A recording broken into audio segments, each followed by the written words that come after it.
Hello, writers of the world. Welcome back to the Agent Mo channel. My name is Agent Mo. I am an author and a former junior literary agent, and I am, as always, really excited to have you guys with me today. Thank you for coming back. Thank you to all of my subscribers. Hopefully I'll see more in the future. For those of you who are new to this channel, I mostly talk about publishing, I talk about writing, I talk about literary agents and all of that good stuff. If you are interested in the query letter that I will be featuring at the end of this episode, you can click on this timestamp to go there directly. But today I wanted to kind of go back to the basics because in the past week there has been a lot of talk about literary agents on Twitter and online. Some good, some bad, and I thought I wanted to kind of do an introduction to what a literary agent is.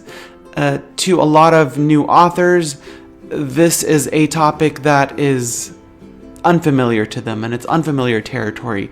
And I just want to shed some light on what a literary agent is, what they should be doing, and in future episodes, I'll talk a little more exclusively about how to find a literary agent, the perfect literary agent for you and your work. But for this episode, I'm just going to touch on the basics and talk about what a literary agent is and what a literary agent is supposed to do. So let's get into that. A literary agent is a person, an expert, so to speak, who will be able to represent your manuscript, your book, and it's not just one book, but multiple books, and present that book, those books, in front of a publisher. And a publisher is essentially an editor who will eventually purchase your book if they like it. So your agent is the representative for your book and all of your books, all of your estates, as well as an advocate for you. And I'm emphasizing the word advocate here because there is more to talk about that later on in this episode. And there's a reason why I'm emphasizing the word advocate. So what does a literary agent do? I already explained that. They are a representative of your book. They are an advocate for your book. But at the end of the day, you also have to realize these are human beings. So an agent, they might have this amorphous shape in your head when you first think of an agent.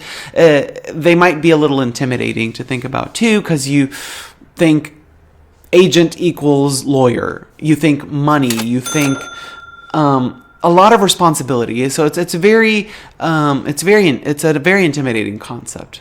But it's not really. Literary agents are experts. Like I said, they are experts in the world of publishing and the publishing market, which is ever-changing. And they know a lot about what sells and what doesn't sell. Now, another thing you have to understand is literary agents, number one, they don't get paid until you get paid. So if you're worried about how much you're going to pay an agent, no worries, because first figure out how to land that agent, and then you'll worry about how they get paid, because it's usually a commission-based job. Meaning, as soon as you sell your book, the agent will receive 15% of the royalties. I don't think there are other agents who receive more than that or less. I'm not sure, but I believe it is 15%. The reason why I emphasize the word advocate is because agents find certain topics to be very, they're very subjective in the books that they want to represent. What does that mean? It means that not every agent will represent the same genre. Not every agent will like the same thing that other agents like. Agents have subjective tastes, just like all of us do. When we read a book, we don't always enjoy the same book. Agents are the same way. Some agents like literary fiction. Some agents like science fiction fantasies. Some like young adults. Some like adults. Some like all of them. So it's very common to find agents that represent multiple genres, but it's also very common to find agents that specialize in specific genres. Don't feel too weird about that. Now, your job is to cater to a specific agent based on what you write. the genre that you write, the brand that you want to become. That's something else that I'll focus on in other videos, in future videos, specifically the ones regarding genres. But you have to find the agent that will best represent you, that will be the best fit, the best advocate. And this is a word that I might have to use over and over again in the future, which is fit. You have to make sure that the agent that you find or query is a good fit for you. And what that means is that they will be the best advocate, the best friend. Because during the publishing journey, you need someone that you can trust, someone that you can turn to, someone that you can question. And a lot of agents will be open to that. They will be open to you communicating with them at all times. And it's totally fine with them. That is their job. That's what they want to do. So that's one thing that I want you to think about is, do you think you will be a good fit for a specific agent, for that agent? And I'll talk about that in the next episode, where I talk more specifically about how to find an agent. Another thing I want to talk about is, how do literary agents get their jobs? It's not easy. And I say that because you need to really be embroiled in the world of book publishing and the marketplace. You need to know what trends are hot in the book market and which ones are not. Because then you know how to place a specific project, a specific book. Also, agents require a lot of mentoring. They do rounds and rounds of internships at publishing houses, not just publishing houses, at literary agencies.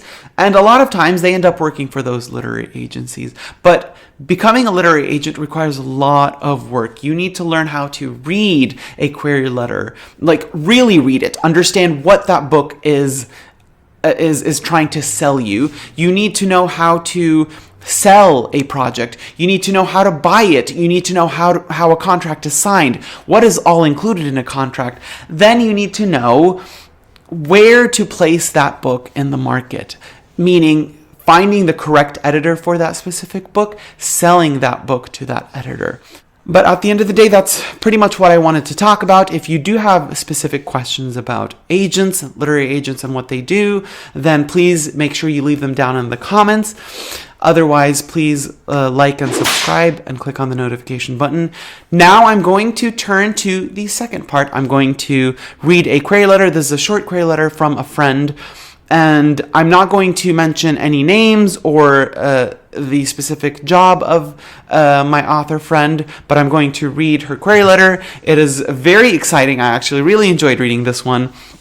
Hopefully you like it too. If you have any specific questions about querying, you can feel free to include those down in the comments below. If you are still interested in sending me a query letter, I am still interested in reading. My query, my slush pile is constantly hungry for more. So send me your query letters. All right.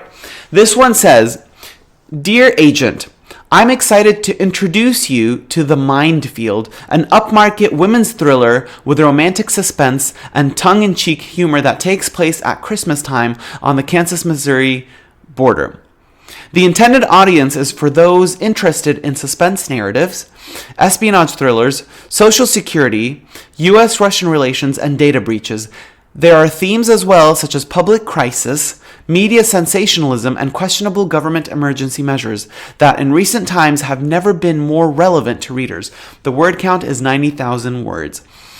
In The Minefield, 28-year-old overachiever Colette Lebedinsky wants to escape her intolerable Social Security job in Kansas for a DC career until her Russian roots make her a suspect in the biggest data breach in U.S. history.